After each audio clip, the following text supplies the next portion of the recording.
तर आज ना माझं मिशोचं पार्सल आलं होतं. तर याची धडपड की मीच खोलणार म्हणून. म्हटलं ठीक आहे तूच खोल. त्यानेच खोललं पण आणि बसवलं सुद्धा. तर हे कशासाठी मागवलं मी ते तुम्हाला पुढे सांगतेच. तर आता मला फ्रीजसुद्धा साफ करायचं होतं. बरेच दिवस झालं ते साफ करायचं राहूनच गेलं होतं. आज उद्या म्हणून ते राहूनच जात होतं. तर आज तेही साफ करून घेतलं आणि आता किराणासुद्धा भरून ठेवायचा होता. 2 दिवस झाला आणून ठेवला होता तो, भरून ठेवायचा राहिला होता. तोही भरून घेत. तर हे स्टँड ना मी हे असे डबे ठेवण्यासाठीच मागवलं होतं. डाळीचे, कडधान्याचे डबे, असे छोटे छोटे डबे मस्त बसून जातात त्याच्यामध्ये. आणि माझं किचन छोटं असल्यामुळं ना जागा नव्हती मला डबे वगैरे ठेवायला, म्हणूनच हे मी इथं मागवलं होतं. आता आपण याच्यामध्ये कांदे बटाटेही ठेवू शकतो. खूप छान आहे हे. प्राईसच्या हिशोबानं बरं आहे बरं का.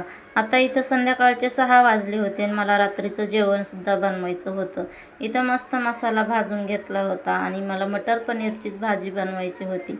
असं कधी कधी बनवलं का मुलांना आवडते, आवडीनं खातात. तर मग इथं मसाला परतून घेतला मस्त तेलामध्ये. मटर आणि पनीरसुद्धा त्याच्यामध्ये टाकून घेतलं आणि वरून थोडीशी कोथिंबीरसुद्धा टाकून घेतली. आणि आता राहिल्या होत्या चपात्या बनवायच्या, त्यासुद्धा बनवून घेतल्या. मस्त असं जेवण झालं होतं.